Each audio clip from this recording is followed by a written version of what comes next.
Hello beautiful subscribers, welcome to my YouTube channel ఆది 963 creations. Please do like, share and subscribe my YouTube channel. మీరు ముందు పెట్టిన మన video చూసింటే నేను rice కుక్కర్లో మా వారి బర్త్డే రోజు మష్రూమ్ బిర్యానీ చేశాను కదండి. ఆ వీడియో ఇది లంచ్ అప్పుడు లాస్ట్లో పెట్టడం మిస్ అయింది, అందుకే దాని కంటిన్యూషన్గా ఈ వీడియో కాబట్టి దీంట్లో యాడ్ చేశాను. మష్రూమ్ బిర్యానీ చేశాను, దాంట్లోకి పెరుగు చట్నీ చేస్తా అంటే వద్దన్నారు. ఆనియన్స్, పెరుగు చట్నీ, థమ్స్అప్, మష్రూమ్ బిర్యానీతో సూపర్ కాంబినేషన్, చాలా బాగుంటుంది. ఒకసారి మీరు కూడా ఈ రెసిపీ కావాలంటే మన యూట్యూబ్ ఛానల్లోకి వెళ్ళి చూసి చేసేయండి. రైస్ కుక్కర్లోనే కాదు, మామూలుగానే చేసుకోవచ్చు. మా దగ్గర ప్రజెంట్కి రైస్ కుక్కర్ మాత్రమే ఉంది, మిగతా ఏం లేవు కాబట్టి రైస్ కుక్కర్లో చేసాము. తినేసి అయిపోయిన తర్వాత ఈవినింగ్ రెడీ అయ్యి మేము టెంపుల్కి వెళ్ళడానికి రెడీ అయ్యాము. ముందు మా వారు కిందికి బండి తీసుకోవడానికి వెళ్ళారు, నేను మా బాబు వస్తున్నాము. వాడు వాడిని ఎత్తుకోకూడదు, వాడంతట వాడే దిగాలి అంట. దిగుతున్నాడు. ఇంకా వెళ్ళే ముందు బండి దగ్గర ఒక ఫోటో దిగుదామని దిగుతున్నాం, మా వారి బర్త్డే కోసమని. మా అదికి ఫోజ్ ఇవ్వమంటే హాయ్ ఫ్రెండ్స్ అంటున్నాడు. వాడు కూడా మమ్మల్ని ఫోటో మాత్రం దిగనివ్వడు, ఎప్పుడు ఏదో ఒక అల్లరి పని, చిలిపి పని చేస్తుంటాడు. ఇంకా గుడికి వస్తామన్నాం కదా, శివ మందిర్ అండి. చూడండి ఇక్కడికి వచ్చాము, చాలా బాగుంది. మన దగ్గర హుండీ ఉంటుంది కదా, ఇక్కడ హుండీలో క్యూఆర్ కోడ్లో కూడా మనం అమౌంట్ పే చేయవచ్చు అంట. నాకైతే చాలా కొత్తగా అనిపించింది. మన దగ్గర కూడా ఇలాంటి సిస్టమ్ పెడితే బాగుండు అనిపించింది. శివ మందిర్ ఎందుకంటే ఎవరికైనా నచ్చినప్పుడు చేతిలో డబ్బులు లేకపోయినా మన క్యూఆర్ కోడ్, ఇప్పుడు డిజిటల్ ఇండియా కాబట్టి దేవుడి దగ్గర కూడా డిజిటల్ మనీ, డిజిటల్ ఇండియా లాగా ఉంటే బాగుండు. మేము గుడికి ఎన్నో రోజుల నుంచి రావాలనుకున్నాము, మా వారి బర్త్డే రోజు రావడానికి కుదిరింది. శివ మందిర్ కదండి, శివుని ఆజ్ఞ లేనిదే చీమైనా కుట్టదంటారు కదా, అలాగే మేము రావడం కోసం ఎన్ని రోజులు పట్టింది. గుడికి వెళ్ళిన తర్వాత మా ఆదికి వాటర్ అంటే చాలా ఇష్టం. వాడు ఖచ్చితంగా చెప్పుకోలేదు, పక్కన కాళ్ళు కడుక్కొని వెళ్ళాలని, తప్పనిసరిగా వాటర్ దగ్గరికి వెళ్ళాలన్నాడు. ఇంకా కాళ్ళు కడుక్కొని లోపలికి వెళ్ళాము. కడగాల్సిందే అన్నాడు. తర్వాత ఇక్కడ టెంపుల్లోకి వెళ్ళే ముందు తీయొచ్చో తీయకూడదో అన్నట్టు మా వారి మొబైల్లో పెట్టాను ఫోన్, చూడండి. అందుకే ఇలా ఉంది వీడియో, చూడండి. తర్వాత మళ్ళీ నీట్గా తీసాను. ఇలా మా అద్దెకి లోపలికి చిన్ని బుడిబుడి అడుగులు వేసుకుంటూ మేము రాకున్నా కూడా వాడే ఫస్ట్ వెళ్తున్నాడు. గుడి టెంపుల్ వ్యూ మాత్రం చాలా బాగుంది, చాలా ప్లెజెంట్గా, మనసుకు హత్తుకునేలాగా ఆహ్లాదంగా ఉంది. అంత బాగుంది వాతావరణం, కూల్ క్లైమేట్లో. లోపల శివాలయం చూడండి, శివలింగం ఉంది, అలాగే పక్కన త్రిశూలం అలా ఉంది. ఇక్కడ టెంపుల్ యొక్క మెయిన్ విశిష్టత ఏంటంటే పైన శివాలయం శివలింగం ఆకారంలోనే ఉండి, కింద మళ్ళీ చిన్నది గర్భగుడిలో శివలింగం కూడా ఉంటుంది. అలాగే ఇక్కడ నుంచి సేమ్ గుడి కొంచెం పైన ఉంటుంది కదా, గ్రౌండ్ ఫ్లోర్లో ఫస్ట్ ఫ్లోర్ అంటాం కదా, అలా ఉంది గుడి. దాని దగ్గర నుంచి మిగతా పక్కన కూడా చిన్న చిన్న గుళ్ళు ఉన్నాయి, గాయత్రి మందిర్, అలాగే శివుడి గుడి, అలాగే మిగతావి రామ్ మందిర్, పూరి జగన్నాథ్లో మందిర్ లాగా అలా అన్నిటికీ అటాచ్మెంట్లు ఉన్నాయి. కొంతమంది పూజ చేసేవాళ్ళు పూజ చేస్తున్నారు, ఇక్కడ అన్ని ఫెసిలిటీస్ ఉన్నాయి. మాకన్నా చాలా తొందర వాడికి. అలా తర్వాత ఇటు అటాచ్మెంట్ ఉందన్నాను కదా, అలాగే స్టెప్స్ ఉన్నాయి. ఇక్కడ ఏముందో చూపిస్తాను పదండి. చాలా బాగుంది, చుట్టూ ప్లెజెంట్గా, మనలాగే ఇటువైపు నుంచి అయినా రావచ్చు, అటు సైడ్ నుంచి కూడా కొంతమంది వస్తున్నారు. ఇక్కడ రాముల వారు, సీతాదేవి, లక్ష్మణుల విగ్రహాలు అయితే పాలరాతితో కట్టి ఉన్నాయి, చాలా బాగున్నాయి. చూడండి, మీరు కూడా చూసి తరించండి. అలాగే మనలాగే చాలామంది వచ్చారు, నీట్గా, చాలా ఫేస్లో కళ ఉట్టిపడేలాగా ఉంది. అలాగే పైన డిస్కో లైట్స్ కానీ అన్నీ చాలా బాగున్నాయి. మనం ఎలా ఫోటో దిగుతున్నామో అలాగే మిగతా వాళ్ళు కూడా ఫోటో దిగుతున్నారు. అలాగే మన వాళ్ళు వేరే వాళ్ళు కూడా మనతో పాటు వచ్చిన వాళ్ళు, మనతో పాటు కాదు మనలాగే వచ్చిన వాళ్ళు, మనతో పాటు అంటే నేను, మా వారు, మా బాబాయ్ వచ్చాము. సరే వీడియో తీసుకోవచ్చని వాళ్ళు కూడా తీసుకుంటున్నారు కాబట్టి నేను కూడా ఫోన్తో తీద్దాం అనుకున్నాను. మా వారు అక్కడ నేను దండం పెట్టుకునేటప్పుడు, ఇది ఎక్కడో తెలుసా, పూరి జగన్నాథ ఆలయంలో ఎలా ఉంటారో సేమ్ అలాగే ఇక్కడ కూడా పెట్టారు. చాలా బాగుంది. నేనైతే అక్కడికి వెళ్ళలేదు కాబట్టి ఫస్ట్ టైం చూసిన ఎక్స్పీరియన్స్. ఏ దేవుడు అని మా వారిని అడిగాను. మా వారు పూరి జగన్నాథ్ అని చెప్పారు. చాలా బాగుంది. నాకు ఈ ఎక్స్పీరియన్స్ చాలా బాగా అనిపించింది. అలాగే అదిగోండి ఇందాక చెప్పాను కదా శివుడు, ఇక్కడ వాటర్ ఫాల్ లాగా ఇది ఒక ఫౌంటైన్ మాదిరిగా, ఇది పాడైపోయింది అనుకుంటా, కొంచెం వంతెన అవి క్లోజ్ చేస్తారు. ఇంతకుముందు అయితే వాటర్ అవన్నీ వచ్చేవంట. ఇలాంటిది కోయంబత్తూరులోనే ఎక్కడో ఒకటి ఉంది కదా శివుడి లాంటిది, ఐడియా ఉన్న వాళ్ళకి. ఇక్కడ నుంచి మొత్తం అన్ని దేవుడివి అన్ని శిలాఫలకాలతో వాటితో ఉందండి. చాలా బాగుంది.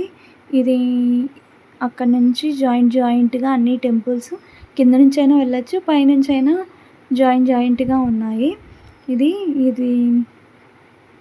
గాయత్రి మందిర్ అండి. లోపల చూడండి చాలా బాగుంది. ఒక్కొక్క చోట ఒక్కొక్క టెంపుల్ లాగా, ఒక్కొక్కరికి సంబంధించిన టెంపుల్ లాగా ఉంది లోపల. అలాగే లోపల ఇక్కడ మెయింటైన్ చేసే వాళ్ళు అనుకుంటా అండి, వాళ్ళు కూడా ఉన్నారు. మా ఆద్విక్ ఎక్కడికి వెళ్ళినా చిలిపి పనులు, అతి పనులు చేస్తూ ఉంటాడు. వాళ్ళే అతి బాబు. మా పిల్లల్లాగే మీ పిల్లలు కూడా అంతే అది చేస్తారా? ఇందాక చెప్పే కదా శివాలయం దగ్గరే శివలింగం పైనుండి కింద చిన్న గర్భగుడిలో శివలింగం ఉంటుందని. చూడండి ఎంత బాగా కనిపిస్తుందో. అక్కడి నుంచి వే ఉందండి. చాలా బాగా అనిపించింది. నేను ఫస్ట్ టైం ఇలా చూడడము. జనాలు వచ్చి చూసేవాళ్ళు చూసిన తర్వాత పిల్లల్ని బాగా ఆడిపించుకోవచ్చు, పార్క్ లాగా ఉంది. అలాగే స్పీకర్స్ అవి కూడా ఉన్నాయి. మా ఆద్విక్ అల్లరి మామూలు అల్లరి కాదు. ఇక్కడ పార్వతీదేవి మందిర్ అండి, ఇక్కడ పైన ఉండేది. చూడండి మేము వెళ్ళిన చోటకి ఆ టైంకి అదైతే క్లోజ్ చేసి ఉంచారు. బయట నుంచే చూసేసి మళ్ళీ మనం శివుడి మందిరం ఉంది కదా అక్కడికి రావచ్చు అటు నుంచి. చూడండి ఇక్కడ క్లోజ్ చేశారు. ఇలా అన్ని గుళ్ళు ఒకేసారి చూడొచ్చు శివ మందిర్కి వస్తే. అలా ఇక్కడ నుంచి అటాచ్డ్గా మళ్ళీ మనం ఫస్ట్ ఎలా ఎక్కడికైతే వచ్చామో అక్కడికే దారి ఉంటుందండి. చూడండి ఇప్పుడు బాగా కనిపిస్తుంది శివలింగము ఆకారంలో. పక్కన గుళ్ళు కానీ అవి అటు అటాచ్మెంట్, శివలింగం మొత్తం మంచి ఒక పాలిష్ బండలతో బాగా నీట్గా కట్టారు. పైన కూడా మొత్తం నల్ల పాలరాయితో కట్టారండి శివలింగంని. అలాగే ముందు వినాయకుడు, ఆంజనేయ స్వామి ఉన్నాయి. అలాగే ఎదురుగా శివాలయంకి ఎదురుగా నంది ఉంటుంది కదా, మనం సైడ్ ఎలా ఉంటుందో ఇక్కడ కూడా నంది అలాగే ఉంది ఎదురుగా. మా వారు మా బాబు ఫోటోలు దిగుతున్నారు అక్కడ. ఫోటోలని కాదు, వాళ్ళు అక్కడ ఉంటే నేనే వాళ్ళకి తీశాను బాగున్నారని. అలాగే చిన్నగా నడుచుకుంటూ వస్తున్నాము.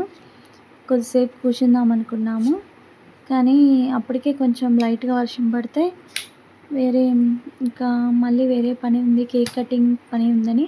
ఇవి స్పీకర్స్ చూడండి, వెరైటీ సిస్టమ్. ఇలాంటి మనం సిస్టమ్ ఎక్కడ చూసి ఉండం కదా. స్పీకర్లు అనేవి అట్లా ఉండి అక్కడ మధ్యలో వస్తూ ఉంటాయి.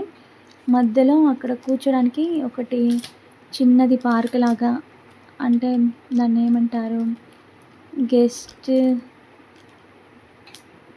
అంటే అందరం కలిసి కూర్చోవచ్చు. ఫ్యామిలీ పరంగా వచ్చినా కూడా అందరం కలిసి ఒకే చోట కూర్చునే ప్లేస్ లాగా ఉంది.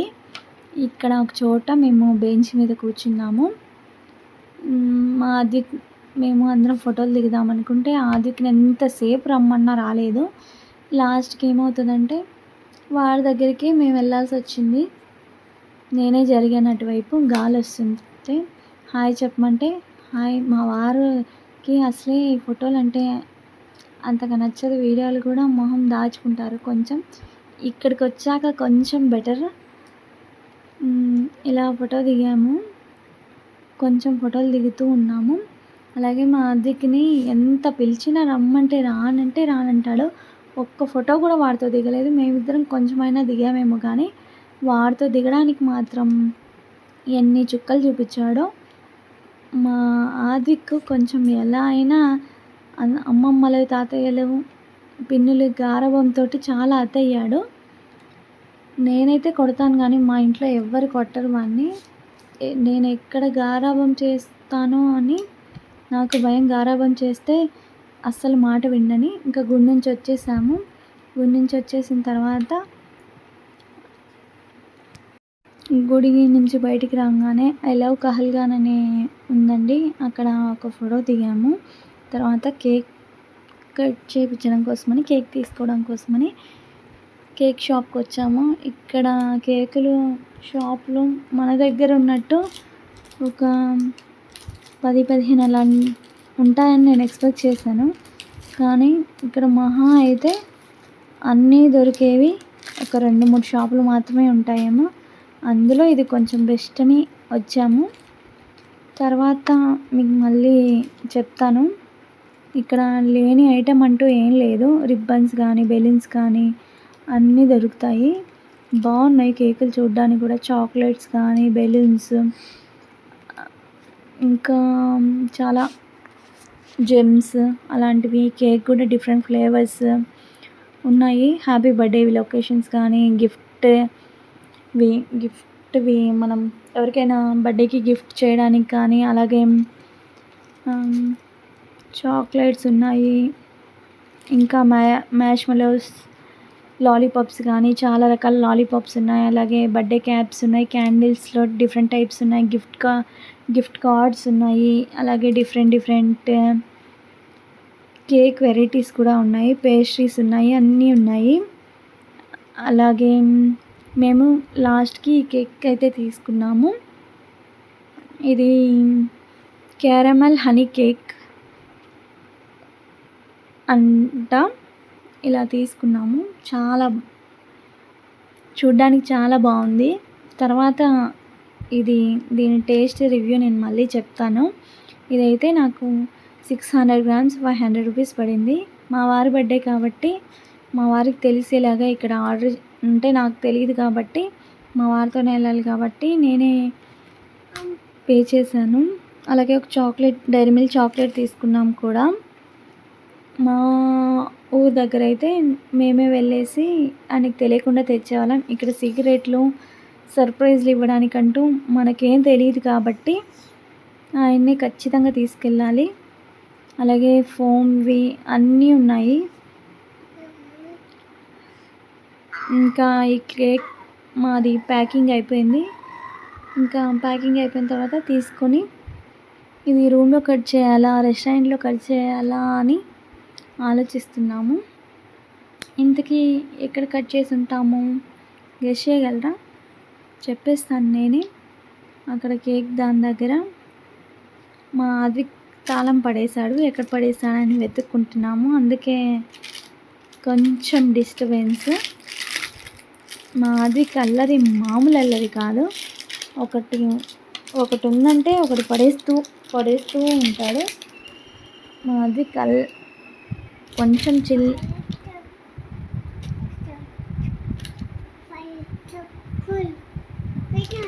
మీ పిల్లలు కూడా ఇంతే అల్లరిగానే ఉంటారా?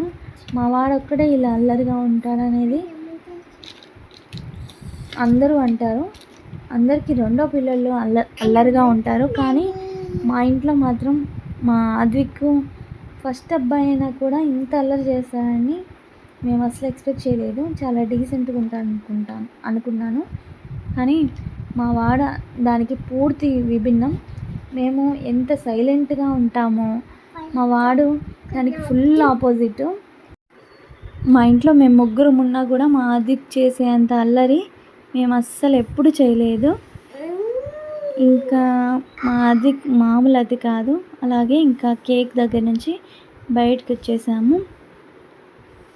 ఇంకా బయట వ్యూ పరంగా అయితే చాలా బాగుంది. ఇంత ఎక్స్పెక్ట్ చేయలేదు. రెస్టారెంట్ దగ్గరికి అయితే వచ్చాము. ఇది ఒక ఫేమస్ రెస్టారెంట్. మా వారికి చాలా ఎప్పుడూ ఏదైనా తినాలన్నా ఇక్కడికే వస్తుంటారు. నాకు పేరు తెలుసు. ఇక్కడైతే నేను ఫుడ్ ట్రై చేయలేదు. ఇదే ఫస్ట్ టైము.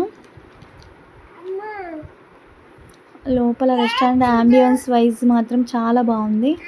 వచ్చిన తర్వాత మా ఆద్విక్ లోపల ఇంకా ముందు వాడి టేబుల్ ఎక్కేయాలి. ఇక్కడ ఆల్మోస్ట్ అన్నీ వుడెన్వి అలా ఉన్న. యాంబియన్స్ కూడా చాలా బాగుంది. మనం వెళ్ళంగానే వేరే వాటర్ బాటిల్ తీసుకొచ్చి ఇస్తారు. మెనూ కార్డు ఇవ్వలేదని మా ఆద్విక్ అమ్మ బుక్ ఇవ్వలేదేంటి అని అడుగుతున్నాడు. బుక్ చూడండి, ముందు వాడే మెనూ బుక్ వాడు మాత్రమే చూడాలంట, మిగతా ఎవరు చూడకూడదంట.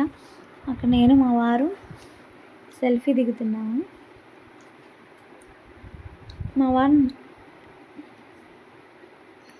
మెనూ చూస్తున్నాడు. ఎందుకంటే ఇక్కడ మనం తినే విధంగా స్పైసీగా అలా ఉండవు. కొంచెం స్పైస్ అనేది తక్కువగా ఉంటుంది. అందుకే ఏది బాగుంటుందో అని మా వారిని ఆర్డర్ చేయమని చెప్పాను. అలాగే ఏం చెప్పామంటే కడాయి పన్నీర్ చెప్పాము. అలాగే మెంతి లచ్చా పరాటా, బటర్ లచ్చా పరాటా చెప్పాము. బటర్ నాన్ కూడా ఆర్డర్ చేసాము. మధ్యాహ్నం బిర్యానీ తిన్నాం కదా, అదే హెవీ అయిపోయింది. ఇంకా కేక్ కటింగ్కి ఇక్కడ కేక్ టేబుల్ కూడా అరేంజ్ చేస్తారంట వాళ్ళే. సరే రూమ్కి వెళ్తే మేము ముగ్గురమే కదా, ఇక్కడైతే అందరూ ఉంటారు. పక్కన ఇక్కడ కేక్ కటింగ్కి వాళ్ళే టేబుల్ కూడా అరేంజ్ చేస్తారంట. బాగుందండి ఈ ఆప్షన్ మాత్రం. కేక్ కట్ చేశారు. కానీ మాకు ఇక్కడ కేక్ ఎక్స్పీరియన్స్ మాత్రం చాలా చండాలమైన ఎక్స్పీరియన్స్ చేసాము. పర్లేదు కానీ మేము పేస్ట్రీ అనుకున్నాము. అది నార్మల్ కేక్ 600 గ్రామ్స్ 500 పెట్టి కొన్నా అంటే నా మనసు అస్సలు ఒప్పుకోలేదు. కానీ అది ఒకవేళ అంత రేట్ పెట్టినా అది ఫ్రెష్గా ఉందా అంటే వాడు చూడ్డానికి బాగానే ఉంది, కానీ పైనుంచి టేస్ట్ అయితే అస్సలు కేక్ తిన్నట్టే అనిపించలేదు. ఒక 1 డే ముందో 2 డేస్ ముందో చేసినట్టుంది. మా ఆద్విక్కి పైనుండే చాక్లెట్ తినిపించాను. వాడికి కూడా అంతకు నచ్చలేదు చాక్లెటే. నెక్స్ట్ మా వారు దాని మీద ఉండే హార్ట్ సింబల్, నాకు లవ్ యూ చెప్తున్నట్టు హార్ట్ సింబల్ నాకు తినిపించారు. అలాగే ఆర్డర్ చెప్తున్నారు ఏమేమి కావాలనేది. ఆర్డర్ వాళ్ళు ఫోన్లోనే టైప్ చేసుకున్నాం. మన దగ్గర అయితే రాసుకోవడం అలా చేస్తారు కదా, ఇక్కడ ఫోన్లో డిజిటల్ లాగా చేస్తారు. దాని మీద ఉన్న చాక్లెట్వి తింటున్నాం. అవైనా తినేసి కేక్ మిగతా వాళ్ళకి కట్ చేసి ఇద్దామని. మా ఆద్విక్ ఫస్ట్ ఏదో తింటున్నాడు బిల్డప్ ఇచ్చాడు, కానీ తర్వాత అది కూడా తినకుండా నాకే ఇచ్చేసాడు వాడు. ఇంకా కేక్ని మా పక్కన టేబుల్లో ఉండే వాళ్ళకి ఇచ్చేసాము. కొంచెము పిల్లలకి పీస్ ఇచ్చాము. చాక్లెట్ అవి మా వారు తినేస్తున్నారు. మిగతావి నాకు తినిపించారు. ఇంకా చాక్లెట్ వరకు అయితే తిన్నాము. ఆ చాక్లెట్ ఏమో వాళ్ళ డాడీ ఆద్విక్ ఇద్దామనుకున్నాడు, కానీ ఆద్విక్ వద్దనేసరికి ఆయనే తినేశారు. ఇంకోటి చాక్లెట్ లాస్ట్లో ఆద్విక్ ఇచ్చాము. అలా కేక్ ఎక్స్పీరియన్స్ మాత్రం నేను నా లైఫ్లో ఫస్ట్ టైం ఇలాంటి వరస్ట్ ఎక్స్పీరియన్స్ పొందడము. కటింగ్ అయిపోయే లోపల మేము ఆ కేక్ని కూడా వాళ్ళకి ఇచ్చేసాము. వాళ్ళే పంచుకోమనేసి కడాయి పన్నీర్ ఆర్డర్ చేశాం కదా, లచ్చా పరాటా, మేతి పరాటా, బటర్ నాన్ వచ్చేసాయి. ఇవి కూడా మాకు లేకపోయినా ఇవే హెవీగా అయిపోయాయి. ఆనియన్ కూడా ఇక్కడ వెరైటీగా ఇస్తారు, మళ్ళక్క ఇవ్వరు. సరే అక్కడితో తినేసి మాధవికి ఏం తినలేదు, చాక్లెట్ అవి తినేసాడు. వాడి అల్లరి మామూలు అల్లరి కాదు. అవి తినేసి ఇంకా బయలుదేరేసాము. తిన్నాక ఇంకా రూమ్కి బయలుదేరాము. ఆదికైతే తినలేదు. సరే ఇంకా వెళ్ళిపోతున్నాం కదా అని వీడియో మా వారు బాబు స్టార్ట్ అయ్యారు. ఇంకా నేను ఎక్కాలి. రెస్టారెంట్లో వచ్చే ముందు మేము ఫోటో తీపించుకున్నాం వెయిటర్ తోటి. మాధవికిని కోఆపరేట్ చేయమంటే అస్సలు కోఆపరేట్ చేయలేదు. లాస్ట్కి నేను మా వారు దిగాము. మన ముందు వీడియో చూడకపోతే చూసేయండి. Thank you for watching. Don't forget to subscribe Aadvi 96 creations.